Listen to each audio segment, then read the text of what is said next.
5 days. That's how long little Emma Carter was missing in the dense forests of Montana. 5 days without food. 5 days without shelter. 5 days while hundreds of volunteers searched desperately, while her parents' prayers echoed through sleepless nights, while hope seemed to fade with each passing hour. But what happened on that 5th day would defy every logical explanation and restore faith in the hearts of an entire community. This is the story of a miracle that made skeptics pause, that brought seasoned search and rescue teams to tears, and that reminded us all that sometimes the impossible is just God's way of showing up when we need Him most. What you're about to hear is not fiction. It's not exaggerated. It's the documented account of a child who should not have survived but did. And the reason why will shake you to your core. Emma Carter was 7 years old when she wandered away from her family's camping site on a sunny afternoon in June. Her parents, David and Rachel, had been setting up their tent near Glacier National Park. One moment, Emma was playing near the campsite. The next, she had vanished into the wilderness. The forest that seemed so beautiful during the day transformed into a terrifying maze of possibilities. Mountains, ravines, wildlife, freezing temperatures at night, and over 3,000 acres of unforgiving terrain stood between this little girl and safety. The initial search began within an hour, but as daylight faded, so did the chances of finding her quickly. By the 2nd day, over 200 volunteers had joined the search. Helicopters circled overhead. Trained dogs followed every possible scent trail. Thermal imaging cameras scanned the darkness. But there was nothing. Not a footprint, not a piece of clothing, not a single trace of Emma. The wilderness had swallowed her completely. Rachel Carter later described those days as living in a nightmare where you can't wake up, where every second feels like an hour, and where your mind tortures you with worst-case scenarios. But she also described something else, an unexplainable peace that would come over her during prayer. A whisper in her spirit that kept saying, "She's not alone." On the 3rd day, the statistics became impossible to ignore. Child survival rates in wilderness situations dropped dramatically after 72 hours. Dehydration, hypothermia, injuries, and predators all become fatal factors. The search coordinator, a man with 30 years of experience, privately told the family to prepare for the worst. He had seen this scenario before. Children Emma's age simply don't survive 5 days alone in conditions like these. The temperature at night was dropping to 40 degrees. Emma had left wearing only a light jacket and sneakers. She had no water, no food, no survival training. Every expert said the same thing. It would take a miracle. But across the country, something extraordinary was happening. News of Emma's disappearance had spread through social media. Churches in every state began holding prayer vigils. Complete strangers gathered in parking lots, living rooms, and sanctuaries to pray for a child they had never met. Rachel's sister had posted a simple request. "Please pray for Emma. Pray without ceasing." And people did. Thousands upon thousands of prayers rose up, crossing denominational lines, uniting believers in a single, desperate plea. Bring her home safely. The family felt it. Even in their darkest moments, they felt the presence of those prayers like a protective shield around their daughter, wherever she was. Day 4 brought rain. Cold, relentless rain that turned the forest floor into mud and reduced visibility to almost nothing. The search had to be partially suspended. Helicopters couldn't fly. Ground teams struggled through treacherous conditions. This was the moment when many families received the devastating news that the search is being downgraded. But David Carter stood in that rain, lifted his hands to heaven, and prayed a prayer that witnesses say they'll never forget. He didn't ask God why.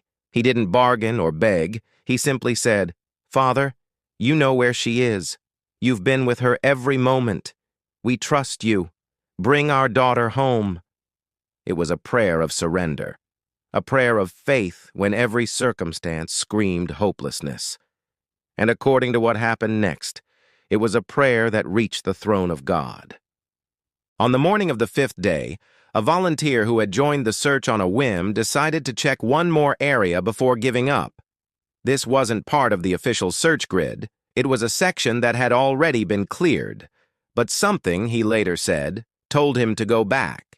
He described it as a pull, an undeniable urge that he couldn't explain. He hiked through thick brush to a small clearing near a creek. And there, sitting calmly on a fallen log as if she was waiting for someone to arrive, was Emma Carter. She was awake, alert, uninjured. After 5 days and 4 nights in the Montana wilderness, this 7-year-old child looked up at her rescuer and said the words that would make headlines around the world. "I knew you would come. The man said you would." When Emma was rushed to the hospital, doctors were stunned. She showed no signs of severe dehydration, no hypothermia, no significant injuries beyond minor scratches. She was hungry and tired, but medically she was in remarkably good condition. One doctor said it was the most unusual case he'd encountered in his career. By every measure, Emma should have been in critical condition if she had survived at all. But here she was, smiling, asking for her parents, seemingly unaware of just how miraculous her survival truly was. The medical staff couldn't explain it. The search and rescue team couldn't explain it. But Emma's parents knew exactly what had happened. Their prayers had been answered. But the story doesn't end there. As Emma recovered, she began to tell her family what happened during those 5 days. She spoke about feeling scared at first, but then a man appeared. She described him as wearing white, with a kind face and a gentle voice. He told her not to be afraid. He showed her where to find water in the creek. He kept her warm at night. He told her stories, and on the last morning, he told her to sit on the log and wait, because someone was coming to take her home. When her parents asked her who the man was, Emma looked at them with the pure, unshakable faith of a child and said, "I think it was an angel. He said God sent him because so many people were praying for me." Now, skeptics will always try to rationalize the unexplainable. They'll say Emma had luck, survival instincts, or perhaps encountered a hiker who left before rescuers arrived. But no hiker was ever identified. No footprints were found, except Emma's. And survival instincts don't explain how a 7-year-old navigated one of the most dangerous wilderness areas in America and emerged healthier than should be medically possible. Sometimes faith requires us to accept that there are forces beyond our understanding at work. Sometimes a miracle is exactly what it appears to be: divine intervention in response to faithful prayer. The Carter family's story spread like wildfire. News outlets interviewed them. Their church held a celebration service that overflowed with people who had prayed for Emma. But perhaps the most powerful testimony came from the volunteers who had searched tirelessly. Many of them admitted they had lost hope. They had continued searching out of duty, not expectation. But Emma's rescue reignited something in their spirits. It reminded them that giving up is never the answer, that faith matters, and that prayer is not just words sent into the void. It's a powerful force that can change circumstances and move the hand of God. Today, Emma is a healthy, thriving teenager. She still remembers those 5 days vividly. She speaks at churches and youth events, sharing her story and encouraging others to never underestimate the power of prayer. She says that experience taught her that God is real, that He listens, and that He cares deeply about His children. Her parents say the miracle didn't just save Emma's life, it transformed their entire family's faith. They learned that sometimes God's greatest miracles happen when we're at our lowest point, when we have nothing left but trust. So what can we take away from Emma Carter's story? First, that prayer is not passive, it's powerful. When thousands of believers unite in prayer, something shifts in the spiritual realm. Second, that God's timing is perfect. Emma was found exactly when she needed to be, not a moment too soon or too late. Third, that faith doesn't mean having all the answers. It means trusting God even when the answers don't make sense. David and Rachel didn't know how God would answer their prayers, but they believed He would. And finally, that miracles still happen. In our modern, skeptical world, it's easy to dismiss the supernatural.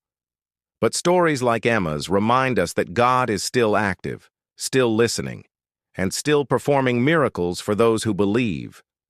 If you're facing an impossible situation right now, if you're praying for something that seems beyond hope, let Emma's story encourage you. The same God who protected a 7-year-old girl in the Montana wilderness for 5 days is the same God who hears your prayers today. Don't give up. Don't stop praying. Don't let circumstances convince you that your situation is too big for God, because nothing is impossible with Him. Absolutely nothing. We'd love to hear from you. Have you experienced a miracle in your life? Has prayer brought you through an impossible situation? Share your story in the comments below. And if this video encouraged you, please hit that subscribe button and turn on notifications so you never miss another story of faith and miracles. Give this video a thumbs up if you believe in the power of prayer.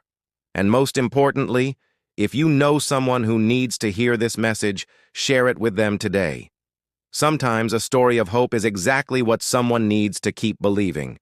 God bless you, and remember, your miracle might be just one prayer away.